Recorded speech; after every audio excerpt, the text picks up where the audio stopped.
Redeemed, rehabilitated, and real entertaining. This is the Carl Jackson Podcast. All right, welcome to this edition of the Carl Jackson Show podcast, guys. Let me just revisit the topic of the Michigan State University mass murderer. The guy happened to be a 43-year-old black guy that should not have owned a gun. As a matter of fact, he was arrested for illegally possessing a firearm in 2019, but he was let off. Instead of being charged with a felony, he was let off by a woke prosecutor that gave him a misdemeanor. So the guy was legally able to go ahead and purchase a gun. So the situation with Michigan State University is the same old, same old. A guy that shouldn't have a gun walked into an area that was a gun-free zone and shot up a bunch of people that was unarmed. I don't know about you, but that is one of the ultimate cases for the Second Amendment. Can we stop playing this gun control nonsense? I wish those students would have been armed and popped a cap in his butt. All right, now let's get to the Jackson 5. And again, this is the Carl Jackson Show podcast. This is your daily dose of objective truth in a world of confusion and lies. Man, guys, there's a lot of stuff going on. Before I even talk about the Jackson's 5, continue to pray for the people that are in Palestine, Ohio. I pronounced it Palestine the other day or yesterday, I believe it was. But I've since learned that the correct pronunciation is Palestine, Ohio. I was watching video on the tube yesterday on Tucker Carlson and other places where animals are dying. Fish in nearby waterways are dying by the thousands. The people that are returning to their properties are suffering severe, illness and skin irritation, throat irritation.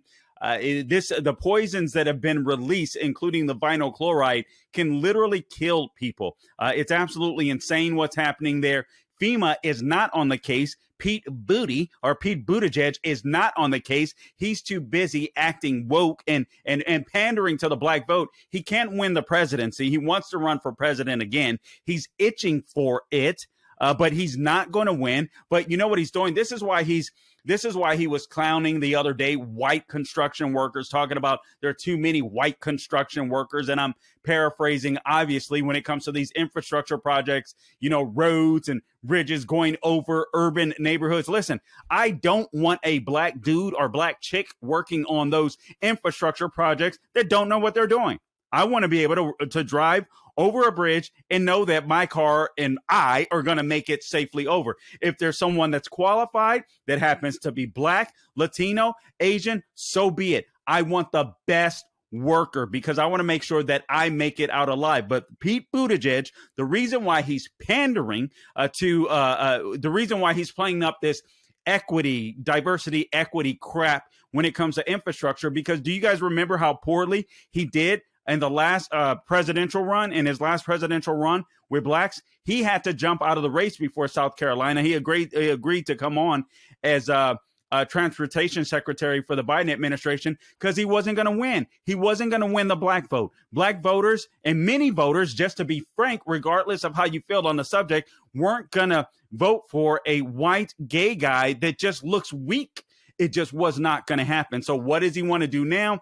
He realizes he couldn't get the black vote, so he thinks black people are dumb. So here's what he's going to do. He's going to use your taxpayer dollars. He's going to use your taxpayer dollars in order to pander to black people, hoping that he can get the vote in 2024 or whenever he decides to run again. But I believe they are trying their best, their damnedest, the leftists, to kick Joe Biden under the bus or push him underneath the bus. And if he is pushed underneath the bus, be sure that Pete Buttigieg is going to be one of the ones to emerge. Okay, now let I take a swig and we will get into Jackson's 5. By the way, today's programming is brought to you by MyPillow.com and Pure Health. Guys, listen, there's a new pillow out, MyPillow 2.0. If you liked MyPillow, you're going to like MyPillow 2.0 even more. It's cooler now, if you can imagine, just as comfortable, if not more so. So if you need a good night's rest, you're tired of the woke crowd, you're tired of dealing with the left, or you're tired of just everyday life. At the end of the day, you want to lay your head down, you want to feel good. go to mypillow.com, click on the radio listener square. Right at the top of the page, enter my name or give them a call, 800-858-0263. That is 800-858-0263. And guys, by the way, there are a plethora of items that are available to you if you use the promo code Carl. All right, exclusively for my listeners. It doesn't matter if it's sheets, towels, bedding, slippers, you name it. The deals are there. Use the promo code Carl. And guys, remember I talked to you about Pure Health. If you're looking to ignite your fat burning metabolism, if you need to boost energy and transform how you look and how you feel, you must start taking care of your liver. Fatty liver affects 100 million Americans. This is why so many of us struggle with weight gain and low energy levels. It's manufactured in the USA, approved by American doctors, and contains 12 powerful botanicals clinically proven to recharge and protect your liver. Try Liver Health Formula risk-free and receive a free bottle of nano-powered omega-3 to keep your heart healthy. Claim your special offer today by going to getliverhelp.com/Carl. That's getliverhelp.com/Carl. Getliverhelp.com/Carl. Oh, and guys, I got a fantastic interview coming up today with Spencer Klavan, how to save the West. If you're looking for a solution, a way to fight back, and how we can fight back against these woke Nazis that have tried to take over America, how we can reclaim America, make sure you stay tuned for my interview with Spencer Klavan, how to save the West. He goes over 5 modern crises that basically tells us how it's done. So fantastic interview coming up. Stay tuned for that. All right. Jackson's 5. Should it be Jackson's 5 or Jackson's 5 headlines? You guys message me. Let me know what you think. But several ones that I obviously want to mention. And one of the big stories of today is Senator Dianne Feinstein. So Senator Dianne Feinstein, listen to me. I want you to hear this because I think this is true. As I pull up my notations here. So Senator Dianne Feinstein's staff, all right? Senator Dianne Feinstein's staff announced that they will not be running for re-election. Everybody knows Senator Dianne Feinstein is in worse shape than Joe Biden, all right? So her staff has announced, because they've been running shop, just like Joe Biden's staff is running shop, all right, or running the White House. So her staff has announced they're not going to be seeking re-election in 2024 because they know if they put Dianne Feinstein up, everyone will know the truth and be wondering how long has she had dementia and has not been able to speak or think for herself. That's what people would be wondering. So her staff has announced that she is not going to run for re-election. I do want to just give some mentions to her, even though she was a Democrat. She and I would disagree on policy, or did disagree on policy. But I do want to say this. There are a lot of historical things that she was able to accomplish that were worth mentioning. She's the oldest Democrat in the upper chamber.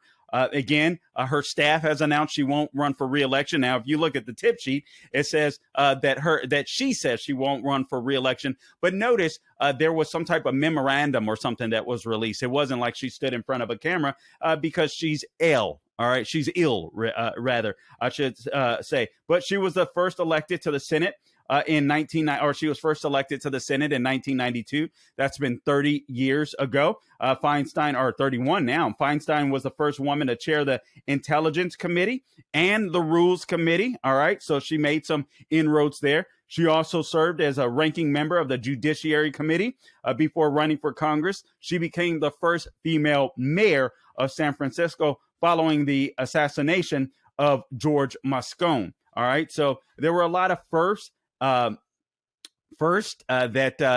Senator Dianne Feinstein was able to accomplish. Now she will be amongst the first to have her staff announce that they're not running for re-election again. And I truly do believe that. Okay, so the GOP, number 2, the GOP investigation. The GOP will be investigating the COVID, COVID origins. All right, so this is, who is this from? Sorry. scrolling through my laptop here. Let me bring this a little closer. Okay, so this is from CNBC. House Republicans have asked former White House chief medical advisor, Dr. Fascist Fauci, to testify before Congress as they launch a new investigation into the origins of COVID-19, the pandemic. The GOP leaders of the Select Committee on the coronavirus pandemic and Committee on Oversight and Accountability sent a letter to Fascist Fauci on Monday requesting a transcribed interview. Fauci said in November that he would cooperate with any oversight hearing in the Republican-led House. This, according to CNBC and the AP, according to the AP, rather, many scientists, including Fascist Fauci, who until December served as Biden's chief medical advisor, say they still believe the virus most likely emerged in nature and jumped from animals to humans. Now, I would be lying about that too if I were Fascist Fauci and I were concerned about criminal investigations, because I do believe that he should be locked up. That is my personal opinion. There were emails that broke a couple of years back that proves this guy is a complete and utter liar. But the media did their job to hide the truth from you. All right. The third thing on the tip sheet on Jackson's 5, California lawmakers are targeting police canine units. That's right. They call for their removal because of racism. Guys, here's what I want you to know. If everything is racist, nothing is racist. If everything is racist, right, then that means we've overcome racism. It is obsolete. It's no good. The arguments are no good. They're arbitrary. The subject does not matter. If everything is racist, it's like if everybody is white, right, there is no racism. Well, if everything is racist, there is no racism. This is complete and utter nonsense. Here's the argument. This, according to ABC 10, a new effort is underway to ban police from using police dogs to arrest or apprehend suspects. If passed, it would also ban police from using them for crowd control. The lawmaker behind the bill, newly elected Assembly member Corey Jackson, said that the use of police canines has been the backbone of this country's history of racial bias and violence against Black Americans. Jackson said police canines were first used by slave catchers and are a violent carryover from America's dark past. I wonder if Blacks in history, Africans in history, have ever used canines for anything. I wonder. This is complete and utter nonsense. And by the way, you know what's funny to me is remember the civil rights movement, where when German Shepherds and other dogs by police officers, or German Shepherds mostly, were sicked on Black people by Democrats. These people are complete and utter idiots. That's what I want you to understand. Here's something that's very important as well. I want to give you my take on this because NORAD has intercepted 4 Russian aircraft. Guys, what does this tell you? Russia is fighting a war, our proxy war, or Joe Biden's proxy war in Ukraine. Russia is fighting that war. Russia is going to win that war because the United States, nor our Western allies, our NATO allies, seem like they want to win the war. Nobody seems like they want to win the war. It's amazing to me. I went from being in support of this thing to whoa, wait a minute. What's going on here? We're spending all this money with no plan, no strategy at all. Our Western allies don't seem to give a damn. And it's in their backyard. You know, we wanted Ukraine as this buffer between Russia and between our NATO allies, but our NATO allies don't seem to care enough to maintain that buffer. So why should we? Absolutely fascinating. But here's the major takeaway from this particular headline, and that is Russia. Apparently, we're not really hurting Russia. Russia still. This is something that's been happening regularly. So this isn't anything new. Apparently, we intercept Russian aircraft several times a year, every year, and it hasn't slowed down this year. So apparently, we haven't hurt Russia that much. This is fascinating to me. This from Fox News. 4 Russian aircraft were detected and intercepted over the Alaska Air Defense Identification Zone. This happened on Monday in what NORAD called a routine incident. 2 F-16 fighter jets were dispatched by NORAD to intercept the Russian aircraft. Since 2007, Russian aircraft have been intercepted in the North American ADIZ 6 to 7 times per year, according to Fox. The Hill reports the command noted that the incident is in no way related to objects shot down over the United States and Canada this month, and that the Russian aircraft did not enter the two countries' sovereign airspace. This is routine. Russia is able to keep up with their routines. Isn't that fabulous? All right, guys, moving on. Nikki Haley. I didn't get a chance to address this yesterday, so I want to go ahead and address it now. Let me tell you why Nikki Haley is really running. I believe there's 1 or 3 reasons, and then I'll give you a short history of Nikki Haley. I'm a never Nikki person when it comes to the presidency. I'm a never Tim Scott person when it comes to the presidency. And I think both of them are great and honorable people. I think they're the wrong people for the job at the right moment. That's what I believe. But speaking specifically of Nikki Haley, let me say this. All right. There's 3 reasons I believe, 1 of 3, that Nikki Haley has announced her bid for the White House as of yesterday. Nikki Haley is in it, if you will, for Nikki Haley. Carl, what do you mean by that? I think this is simple branding. Anybody that runs for the presidency is going to get more cash opportunities after they get out of the race, more prestige after they get out of the race, more name recognition after they get out of the race. So it could be as simple as Nikki Haley running for Nikki Haley, not necessarily running for the White House, not necessarily running for the VP slot. And I do suspect that that is part of it, because she knows she stands no chance in winning whatsoever. All right. Here's another thing that I thought of. Is Nikki Haley, listen to this, is Nikki Haley running interference for Trump? And this isn't a jab at Trump. Actually, I think it's clever if she is. But I think that Nikki Haley could possibly be running interference for Trump. And again, I don't think this is bad. I just think this is politics. Carl, what do you mean by that? Would Nikki Haley ever do such a thing? Yeah, it's politics. I think anything is possible in politics. Politics is a blood sport. Is it possible that Nikki Haley, in order to kind of smooth up her relationship with Trump, says, you know what, I can get in this race and I can run interference for you because you see that Trump has attacked anyone that has dared to even suggest they're getting in the race, especially Ron DeSantis, or he believes is getting into the presidential race. He's already started to attack them needlessly, in my opinion, but he started to do it. All right.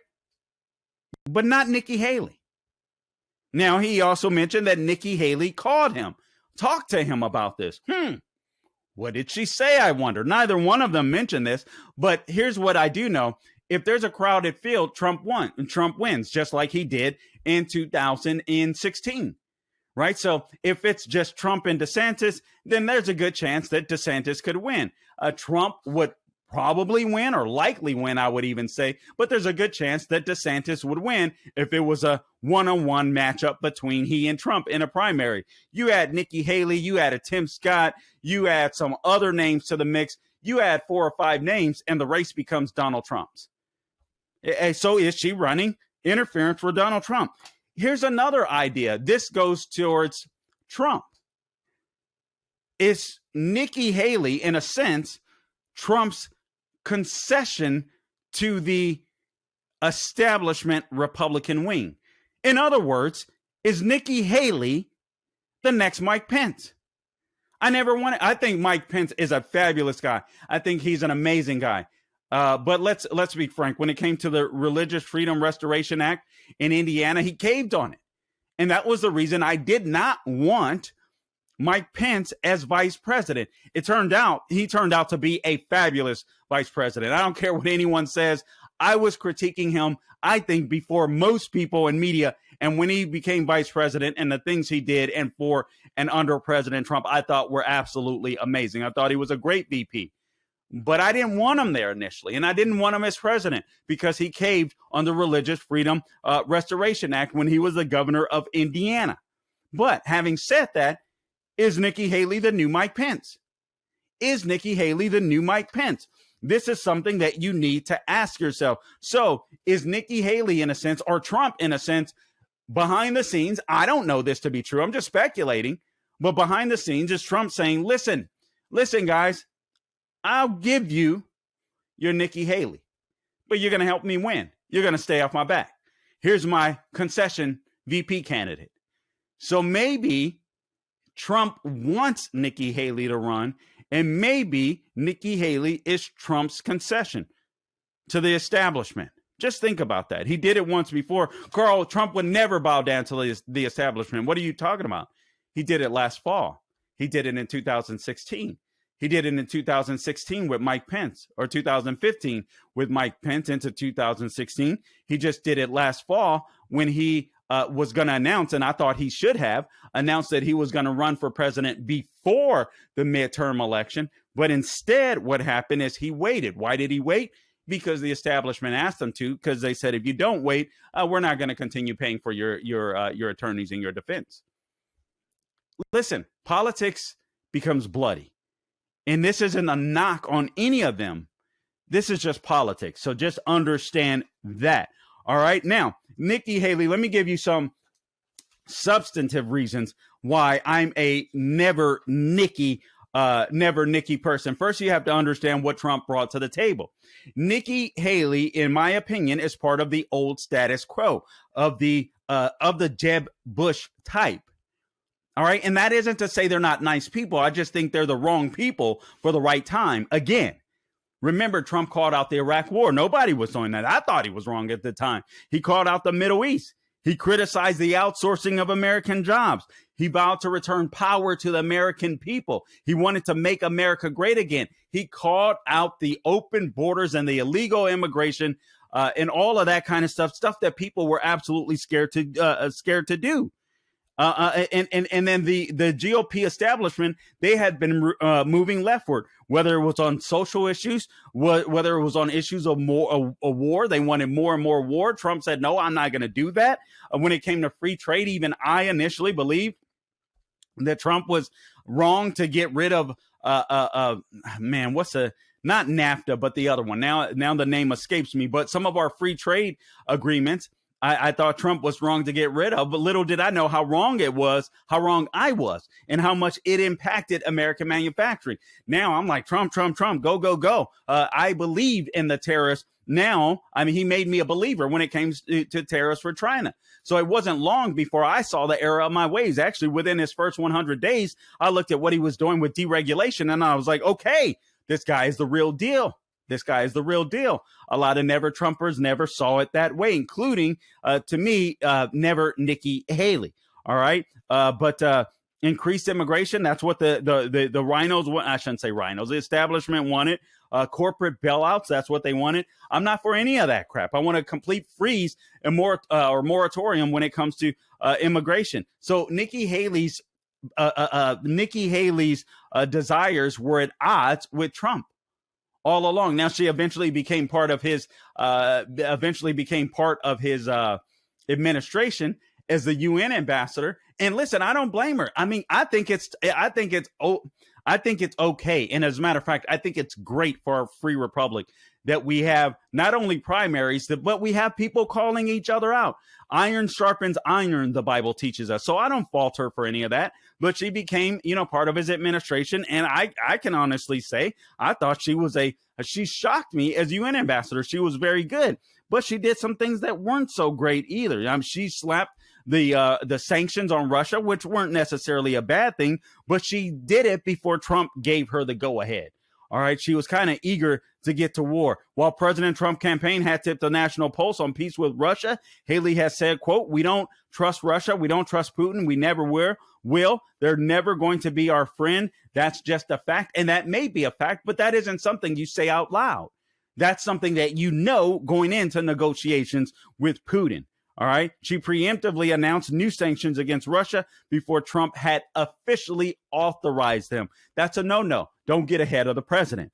Border restrictions on legal immigration. She said no one who is willing to work hard, abide by our laws, and love our traditions should ever feel unwelcome in this country. Listen, you don't feel unwelcome in this country once you're a citizen, but damn it, there's a process to become a citizen. And I'm so sick and tired of these Republicans that say we're a nation of immigrants. No, we're freaking not. We're a nation of American citizens, and people should come through our gates, our ports legally.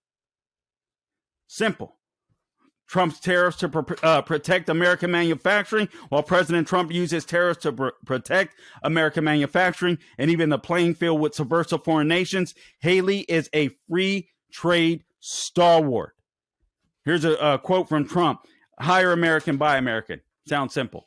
Sounds simple. Actually, I was saying that long before Trump, and I think many of you were, but Trump knew how to get it done. So you have to give him credit for that. H-1B visas. All right. Thousands of Americans were losing their jobs to companies, so companies could hire foreign workers at lower wages. And Nikki Haley wanted to broaden H-1B visas. Here's what she said for Indian tech workers. She said there's a lot of talent in India, and that talent, when they come here and they get educated here, it's the first talent we want to see be able to join our forces and make and work for our companies. Yeah, but we don't want them to do that at the expense of American jobs. Let them come here, let them become citizens, all right, and then let them compete for jobs. That's what you do.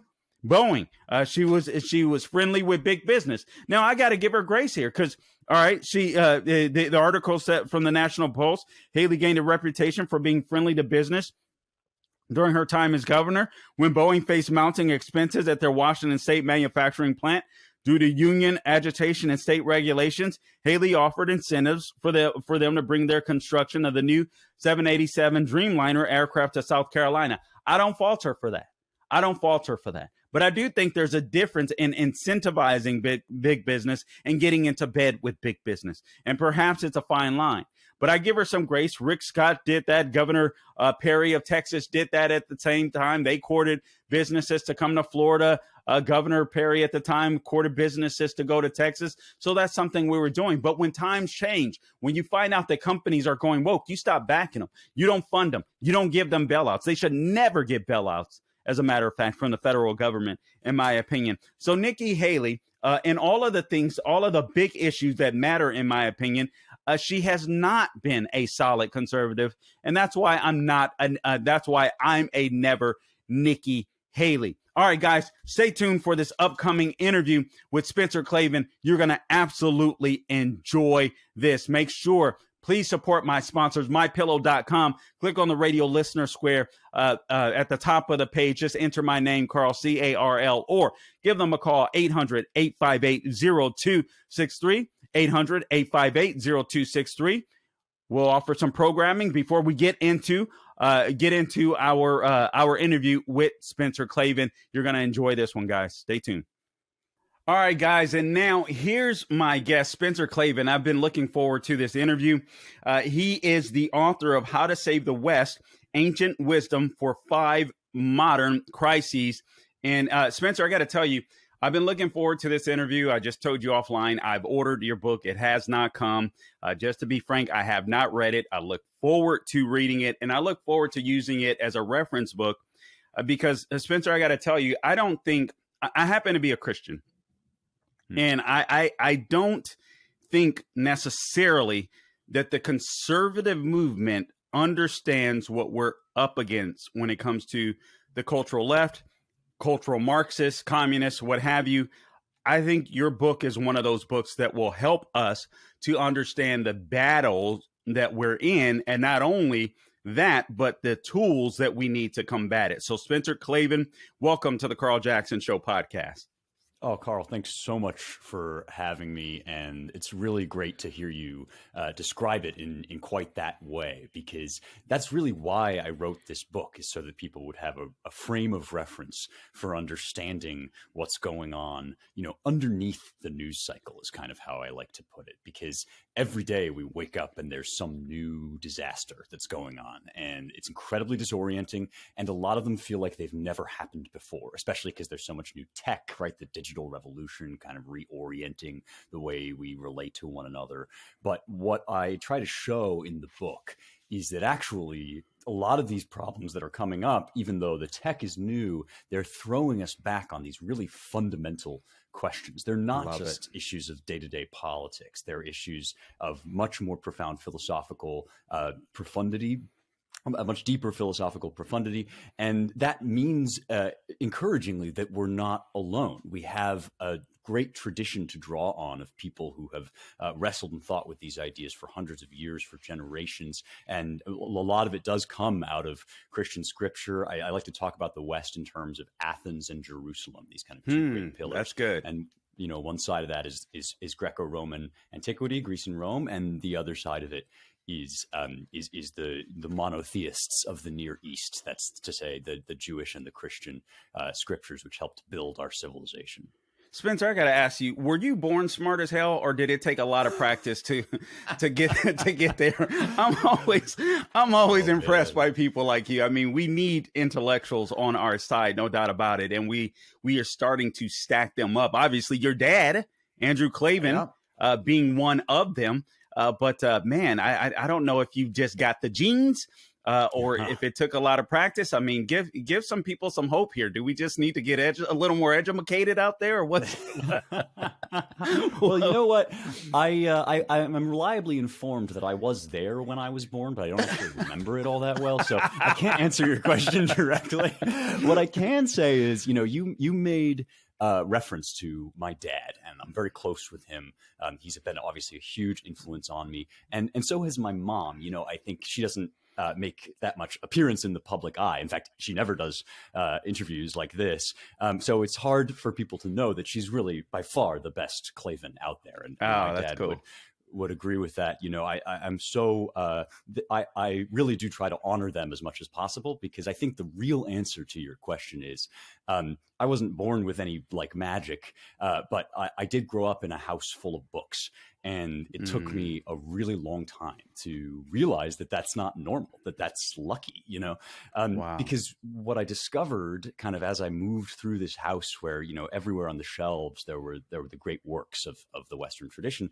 Wow. I discovered that growing up in a house full of books means growing up in a house full of friends. And you can think of this stuff as, dry, musty tomes on the shelf. You can think about it as, old, superstitious, dead guys with nothing to say to the present. But that only works if you never actually crack the spine of, say, Aristotle or the Bible. Once you do, you realize these guys don't just exist for pointy eggheads like me who go to fancy schools. They are some of the best thinkers on the subject of how to be excellent at being human. And that's for everybody. That's what I've discovered as I've, launched my own career. And that is exactly why I wrote the book. I didn't want people to feel like this stuff wasn't for them. It is for you. In fact, you're who it was written for. And so to be able to approach the texts that way is kind of, I wanted to give people some ownership over that. I love that. And again, we're speaking to Spencer Klavan, and he's just written the book, How to Save the West, Ancient Wisdom for 5 Modern Crises. Spencer, I gotta ask you just a simple question, because I hear this term often, and I, just to be frank, I'm not quite sure what it means exactly. There's even a school near us that talks about classical education. What does that mean exactly? What does that look like before we go into the topics of your book? That's a great or question. Classical education.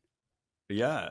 It's one of the most exciting things that's going on in the country right now. And I agree, people throw the term around, but it's good for people out there who are listening to know about this, and maybe to have some resources for it too.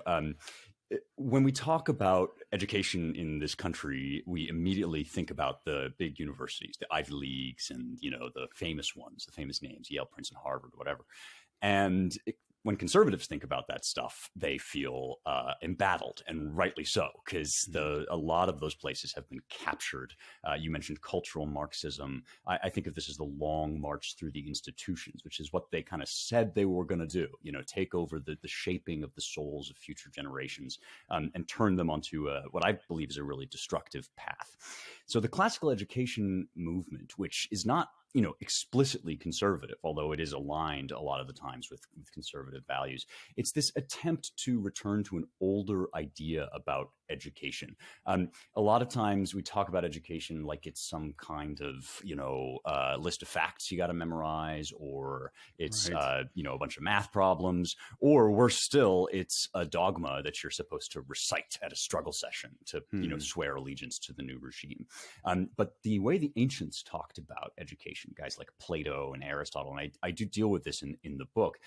Education is a formation of the soul. And you were joking earlier offline that you went to the school of hard knocks, and I don't think that's totally off base, because our whole life is an education. Everything we do has an influence on us, and so our teachers, if we're lucky, will be aware of that, and they won't just be telling us this and that fact. They'll be taking care to orient us towards the good. Love of the good is the aim of a true education. There are some kind of pillars of the disciplines that you study. They're referred to as the trivium and the quadrivium, the kind of three things that you have to learn first, which are logic, grammar, and rhetoric. That's like the operating system of the mind. And then you move on to things like astronomy and mathematics and science, philosophy, those sorts of bigger questions. But yeah, I mean, the classic learning test is a great place to go to find resources for this. Hillsdale College is one of my favorite schools in the entire country. But the book itself is it aims to be an introduction to a classical education, kind of inviting people in if they didn't maybe know that they'd been missing this part of their lives. All right, I absolutely love that. And again, I'm speaking to the author, Spencer Klavan, he's the author of How to Save the West, Ancient Wisdom for 5 Modern Crises. You can get it wherever books are sold, Amazon, Regnery.com. I would recommend going to Regnery.com. Obviously, I'm a Salem podcast host. So I think that is a great place to go, but you can go anywhere books are found, Amazon.com, what have you, Borders, you name it, it's out there. All right, so let's delve into some of these essential crises, if you will, of the book. You talk about the crisis of reality. Is there such a thing of objective truth? And if there is, can virtual reality replace it? Let me say this. I often argue, Spencer, I go nuts when it comes to this, your truth, my truth, and all this kind of nonsense. I'm like, no, there's only truth. There's objective truth, and then there's moral relativism. If there's no objective truth, then we could say that people like name any murder, just this Michigan State University murderer. I don't like calling them shooters because I shoot and I don't go out and murder people. So this Michigan State murderer, he could technically, I mean, although he's dead now, but he could technically say what he did for whatever reason was good if there's such thing as, subjective truth, or if there is no objective truth. Right. So this is a great example of one of those things that people talk as if this just started to be a thing. And it was funny, when Bad Orange Man got elected, when Donald Trump entered the White House, suddenly there was all this concern in the media about post-truth politics. It's like, objective truth doesn't matter anymore. It's like, even I am old enough to remember Bill Clinton getting up there with his face hanging out and saying that it depends what the meaning of the word is. So It's not like this is like, related only to, the evil, bad conservatives. And in point of fact, if anything, it's the left that's been telling us for decades that it's your truth and my truth. There's nothing either good or bad, but thinking makes it so. And, if you go deeper still into the history, what you'll realize is that this idea that truth is relative is actually not new. It's very, very old. It's the question with which philosophy really gets going in ancient Greece, in Athens. We know the name Socrates. He's was obviously an important figure in history, but we don't always realize that the folks he was up against, whom he called the sophists, or his disciple Plato called them the sophists, they were making a lot of these same arguments. Everything is in flux. What I see is different from what you see, and there's no sort of common standard to discern between them. And what I show in the book is Socrates had a really crucial insight about this, which is exactly what you just said. And it's that there's no such thing as halfway relativism. You can't take that pill once and then kind of go back to moral absolutes when it suits you. And that's what we see a lot of our kind of cheap sophists of today doing, is they'll say, well, it's all my truth and your truth, but justice demands, justice insists that you should shut up and listen to me, right? And that's really what a lot of relativism boils down to, is just power politics. So there is a better way. It's the tradition of stemming from Socrates, leading into Plato and Aristotle, of saying there are such things as the true, the good, and the beautiful. We can know them. We can talk meaningfully about them. And even if, we're fallen and we don't always get it right, still we have to believe and trust our instinct that there is something out there which is stable and true, no matter who says otherwise. I love that. Let me ask you this: Is subjective truth? Is it a way? Or let me preface it with this: with the Bible and the Constitution, our Bill of Rights. I don't understand why anyone would say that they're out of date. Actually, I do understand why they would say it, but it's silly to me. Because these documents, or the book or the books of the Bible, they're always relevant because they deal with human nature. Is subjective truth? Is it a way for the left to ignore God, to diminish a creator? Does that make sense? Yeah, absolutely. I definitely think in our culture generally, there is a lot of running away from God. There's a lot of running away from the idea that there might be something more in the universe than just matter, that we're not all just purely physical entities, that actually there are truths of the spirit, moral truths, aesthetic truths, these sorts of things. And those absolutes, ultimately, when you start to examine them and think about them, they do imply that when the end of the day comes, you're going to be bending the knee to something. Something is going to hold that position of highest truth. And, the Bible says the fool hath said in his heart, there is no God. We read that sometimes, I think, and we just think, oh, well, that just means like atheists are dumb or something. And I'm the first person to enjoy knocking on atheists, whatever. But I actually think that there's more to that line than just that. What the Psalms are saying is, if you tell yourself that you have no God, if you tell yourself you don't worship in your heart, then you are making yourself into a fool. You're kidding yourself. Because actually everybody worships, right? Everybody has something that they place in that position of highest good. And it's interesting the way we use that word subjective now, because we've come to use subjective just to mean arbitrary. If I say, well, that's just your subjective opinion, man. This is something I talk about a lot in the book. Like what I mean is there's no point arguing over it, because there's just kind of, you're just experiencing this. But the word just means subjective, just means that there is a subject involved. That is, some human mind has to perceive it in order for it to make any sense. So beauty is a good example. If there were no humans on Earth and there were no God, if the light were just coming through the air, there wouldn't really be a beautiful sunset. It takes a human soul to perceive that sunset. So it's subjective in that sense. But that doesn't mean it's arbitrary. It doesn't mean that you can come along and say, well, I actually think this brick is just as beautiful as that sunset. And once you let on that actually those truths of the heart, those spiritual truths are true, and can be known and can be discussed, then you have kind of given the game away, because it means that there's more than just the kind of material world. There's actually something higher than that. And we all deal with it. It's just a question of whether we know we're dealing with it or not. Man, I love that, Spencer. I gotta tell you this. You're gonna be one of those people that I'm gonna steal ideas from, form them in a ghetto fabulous fashion, and then pretend like Yes. they're my own. So that so good Good stuff. artists borrow, great artists steal. So go right ahead. I love it. All right. Let's talk about the crisis of the body.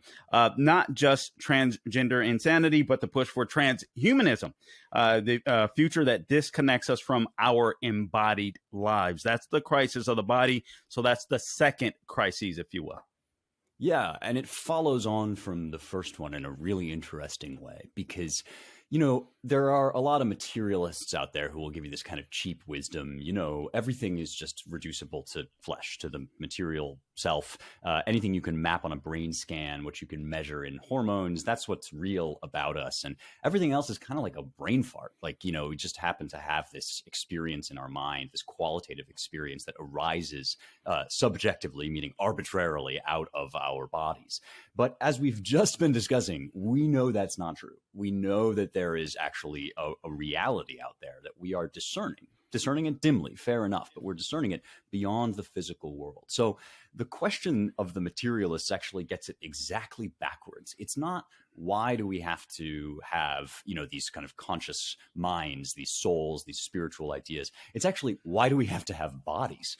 Given that we are these beings that can discern truth, discern the spiritual realm, it can start to feel like a burden to have to die, to have, these live in this world of change and decay.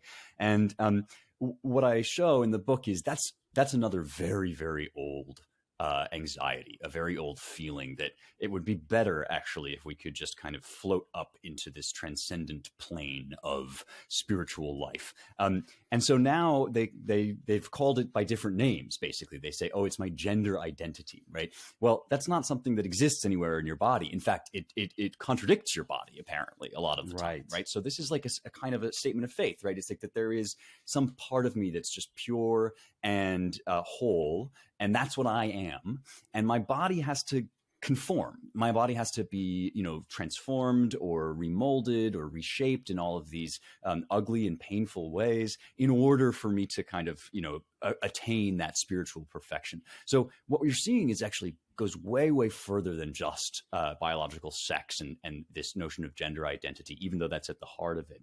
It goes deeper into this whole transhumanist thing, that maybe it would be better if we could just get rid of our bodies altogether, transcend into some digital space, become like robots, whatever. This is never a good deal. The thing you learn from studying the history of this idea is it never actually cashes out in terms of the freedom that it promises. Always ends you up feeling sicker, weaker, and more miserable. And luckily, there is a better way. There's a better strain in the tradition for thinking about these things. It's called hylomorphism, which is an idea that comes out of Greek, that we are actually a combination of form and matter. We are embodied souls. Our bodies aren't an accident. Our spirits aren't an illusion. Our flesh is not a mistake. What we are as human beings is complete already, and that's why Christianity preaches the doctrine of the incarnation. It says, actually, this body of yours is the same kind of vessel that God himself chooses to walk the earth in. That's surely a recipe for greater sanity than telling yourself that like you're a gender snow person and you need to do whatever nasty things to your body to be whole. You said that's called hylomorphism? Yeah, it's a great word. It sounds like a jargony term, but it's actually really important. It's from two Greek ideas. Hule means like stuff or matter, just the material that we're made out of. And morphe is like where we get our word morph. So it means like form or shape. And so hylomorphism is the combination of form and matter, that they're always together. We never float up into a disembodied space. The life of the spirit and the life of the flesh are united. Man, that's good stuff. It's amazing to me. I mean, I sit here as a black man and I look at what the left is trying to do with blacks as far as this country is concerned, and the exceptionalism that is embodied in our Judeo-Christian values and in our Constitution. It's amazing to me because I do believe it's a godsend, and the Constitution and the United States of America. And I look at how the left is trying to call America systemically racist and just trying to make everyone hate America because they essentially want Americans to worship them, to worship the elite, to worship the left. And it's such a sad state of affairs to me, because I look at so many blacks on the left and who will buy into this nonsense. And I'm like, you know, this stuff kind of works. Look at where we were and look at where we are. How discouraging is that for you, or is it? Obviously, you've written the antidote to it, in my opinion. But how discouraging is that kind of stuff to you, to see how far the left has gone, or how successful they've been at brainwashing essentially the black community and many other people on the left, frankly? That's really well put, and I find it very moving because I really, I have a lot of, I can relate to that, I think, in a big way. Obviously, I'm not black, so I don't have that same experience. But this is actually, kind of to skip ahead, this is the portion of the book called "The Crisis of the Regime," which deals with the American Constitution and what we are supposed to be as a nation. You always begin on the left with these condemnations. There was slavery in this country. There were bad things that happened, and that's absolutely true. There's no question about that. And so we get into this apology cycle where we say, yes, this was awful. We're awful. Our roots are bad. There's racism in our DNA. You and I as a black, the left would say, you and I as a black man and a white man can't even sit here and have this conversation because everything I say is secretly a kind of cover for my own secret racism, that I'm just trying to preserve systems of power or whatever. And what I say in the book is that this is really poison to a republic, because you sit here and you think, well, who taught you that slavery is an absolute moral evil? Where did you get the idea that all men, black, white, whatever, are created in the image of God and endowed by their creator with the inalienable rights to life, liberty, and the pursuit of happiness? Where did that come from? That came from the founders, and the founders got it from the tradition, from the Western canon, from the principles of Athens and Jerusalem. They were not just pulling it out of thin air, and it's not the way that people just generally behave because they have so much common sense and niceness that they're just able to intuit that all men are created equal. You study history long enough, you realize the vast majority of people, for the vast majority of time, have not believed in human equality. These are God-given truths that we have had to preserve throughout the centuries and refine. And just because they didn't drop fully formed from heaven, because we live in history, the people that discovered and preserved these truths were not perfect, just like you and I ain't perfect, just like those woke people making these accusations ain't perfect. Just because of all that, we're going to toss this whole tradition out and leave ourselves alone without any of that wisdom to guide us. That just sounds like the height of arrogance to me. And besides which, at a deeper level, it strikes at the heart of what this country is supposed to be, which really digs into something rich about the tradition that I argue in the book, is summed up in the Greek word philia. And philia means friendship, but it also means love. Friendship is a form of love. And there is such a thing as politike philia, philia, love that comes from being fellow citizens, from being neighbors, from sharing that American identity first and foremost before everything else.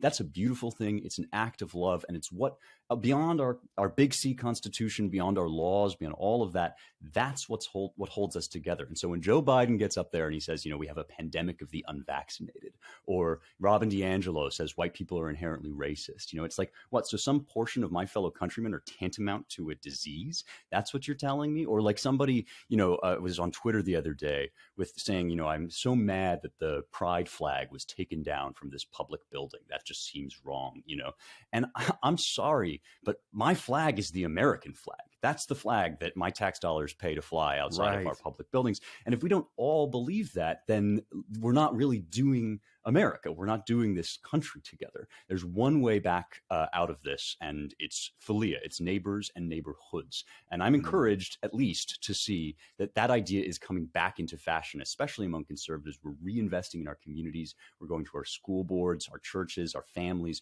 This stuff really matters. It seems simple. It seems maybe too simple, but it's actually the whole idea of the country. And if we cling to it, we do have hope. Man, good stuff, man.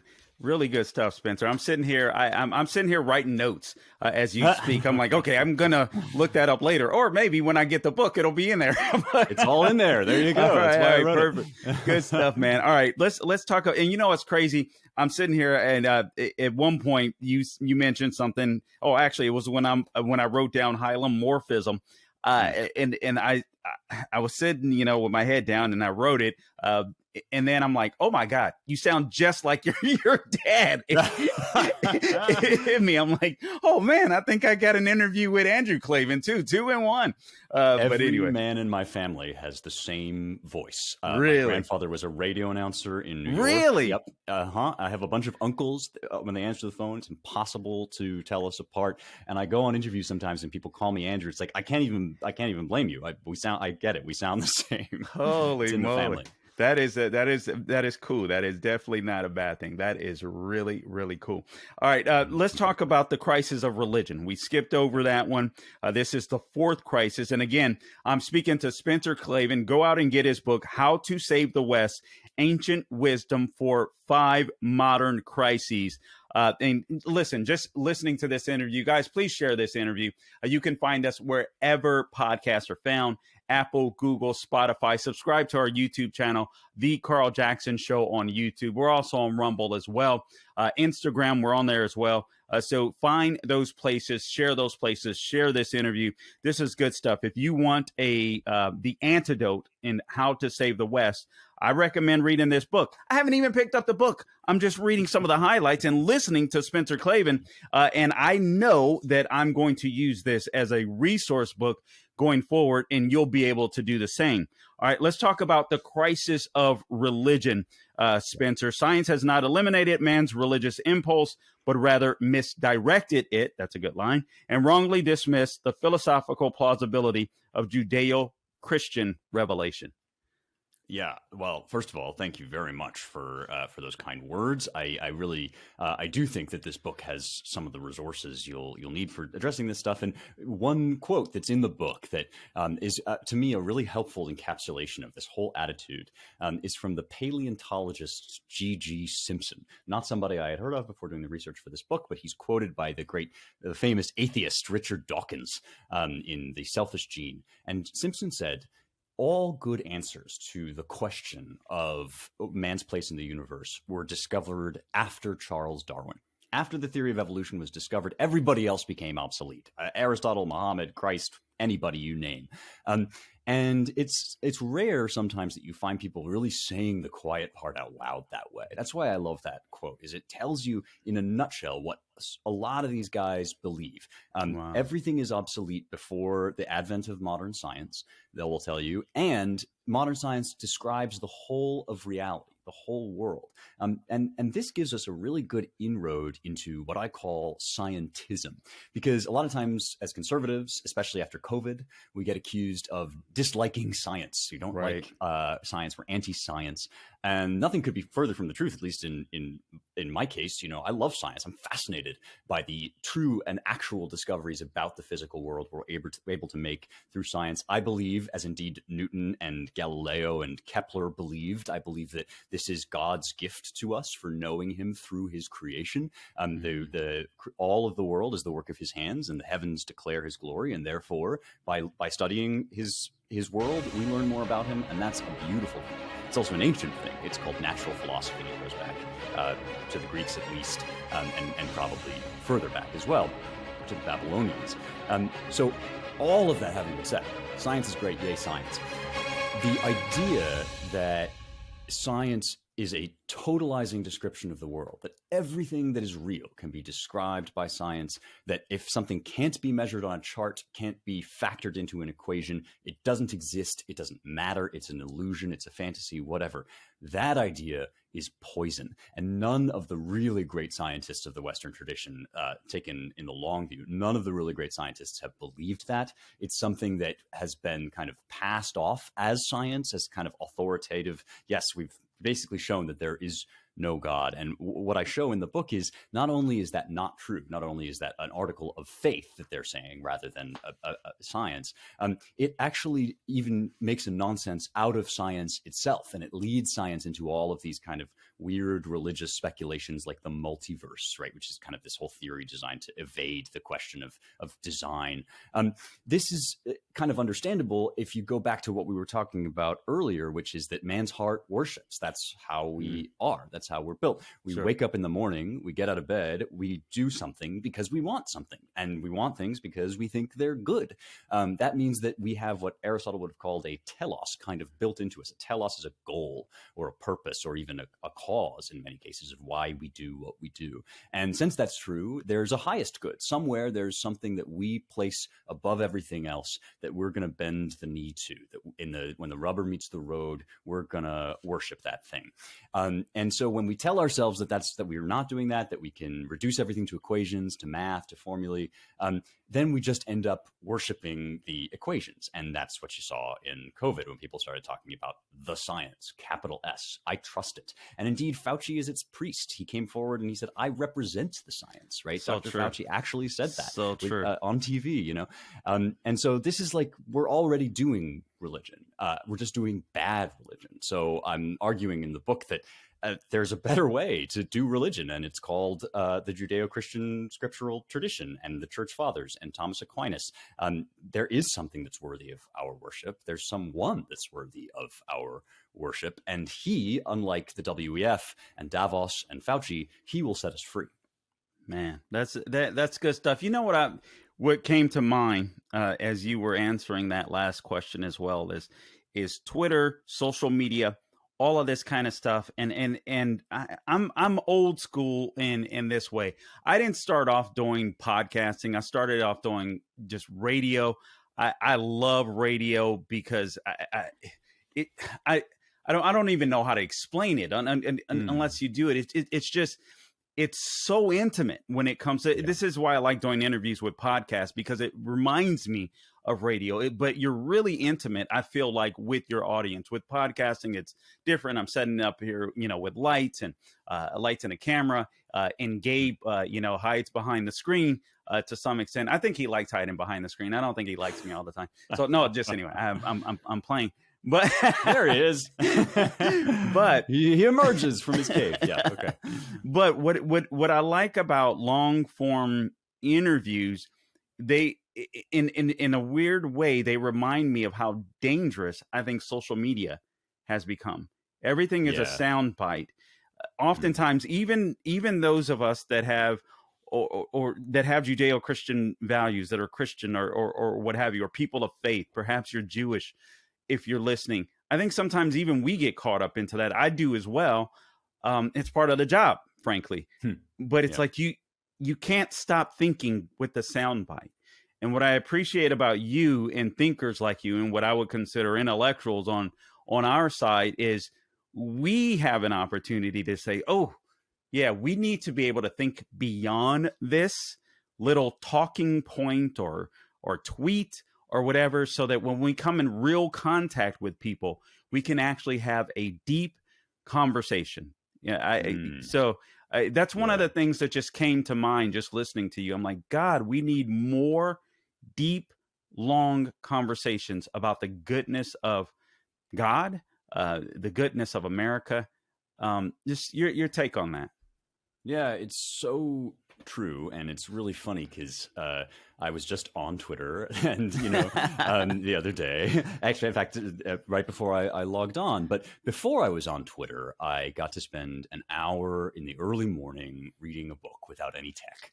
And I try to do that every day. It doesn't always work out, especially I'm coming out with a book, so I'm doing a lot of this, a lot of media, which I love, which is great to have these conversations, but turning everything off, reading that book, it's like you're just mind to mind. You're in this interaction with another mind, and it's so restorative. It's so fulfilling to the soul, and you can feel the difference between that and the tweet and the soundbite.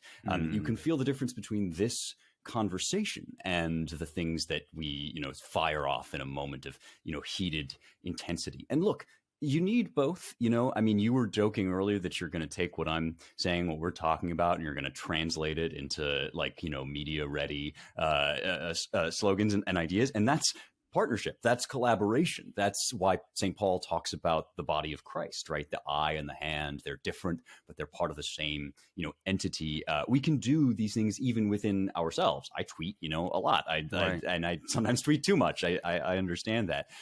But the more we get a taste of this stuff, the more we sit with a book, let's say, or with a friend.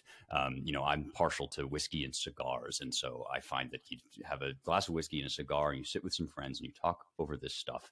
And the more you get a taste of that, the more you crave. It's like you suddenly realize that you've been denied that spiritual food, that intellectual food, by our tech, but also by our media, which wants you to be stupid. I mean, a lot of these guys on the left who run our major organizations, it's in their interest for you to know as little as possible and be as angry as possible. And we can't get sucked into that game. The antidote is this stuff that we're talking about. It's the great tradition. And it's not like something that's only for experts. It's actually food for every human soul. Good stuff. Good stuff. Do you think it's going to take a revival to save America, a revival in Christ, a revival in our Judeo-Christian values? What is it going to take? The word that I use the word that I use in the book is surrender. It's less a conversion and more of a surrender. And the reason I put it that way is because, as we were saying earlier, everybody worships. And at an even, I think, maybe deeper level, everybody knows that kind of pure materialism and hedonism are unsatisfying, and they get worse the further down that road you go. It's sort of the opposite. Choose this day, right? Which you will pick. That the deep conversation that we're having here, the chance to really talk and think in full sentences, that road kind of leads further and further in that direction. And once you get a taste, you love it. But there's also another path, and that path is the kind of shrinking of the world into like small pleasures and atomization and self-gratification. And I think we all know that that's no good. When we taste it, we can see that the tree by its fruit. You taste bad fruit, it's a bad tree. And so we're all hungry for something more than that. I feel that all the time when I go and talk to people. They want something more. And in some ways, they're already living as if there is something more out there. They just don't know what yet. They're living. They don't live as if nothing mattered. They live as if there's such a thing as truth and justice, and we can seek it and know it. And so we need basically to stop letting ourselves get talked out of that knowledge. There's so much scorn for faith. There's so much scorn for the supernatural, for religion, that we get scared. We think, who am I? I'm just some dumb guy, and I don't really know anything. And everybody, all the smart guys, all the Don Lemons and the Anderson Coopers of the world are telling me that everybody smart thinks one thing. And if there's one, central reason why I wrote the book, it's maybe this. I want people to know that that's not true. Actually, most smart people throughout most of history have believed in something much higher and more ennobling and richer than the cheap wisdom of the day. You're not alone. We're not alone. We're in the majority when you think about the long view of history, and we should act like it. Oh, man, love it. All right, guys, you got to go out and get this book. Spencer Klavan, the institutions that he went to were a little more prestigious than mine. Again, like he said, I went to the University of Hard Knocks, Long Beach, Compton, California, studied under Dr. Dre. So I think his institutions are probably better. So you should go out and get the book. How to Save Dr. Dre. What are you talking about? What do you mean? How to Save the West. Ancient Wisdom for 5 Modern Crises. Man, Spencer, I got to tell you, it's been an absolute pleasure. I sat here learning from you. I'm so glad that Gabe sat here learning from you, because the stuff that I have to deal with on a daily basis will drive you nuts. But now I know he's going to be smarter. So, I'm just playing. But honestly, it's been a pleasure. It's been a pleasure, man. Oh. I wish you all the success on this book, and not just for your sake. To be frank, I think these are conversations that Americans need to have, and we gotta think deeper. We've got to save this country. You offer a solution. I get on a podcast daily here.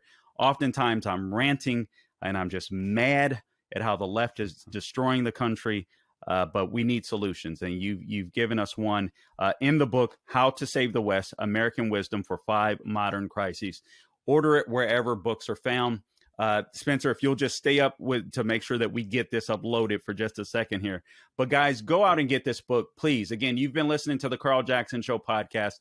Subscribe to the podcast wherever you get your podcast. Please join us on YouTube, the Carl Jackson Show. You'll get a chance to see what Spencer Klavan looks like. You'll get a chance to see the face behind the voice. All right.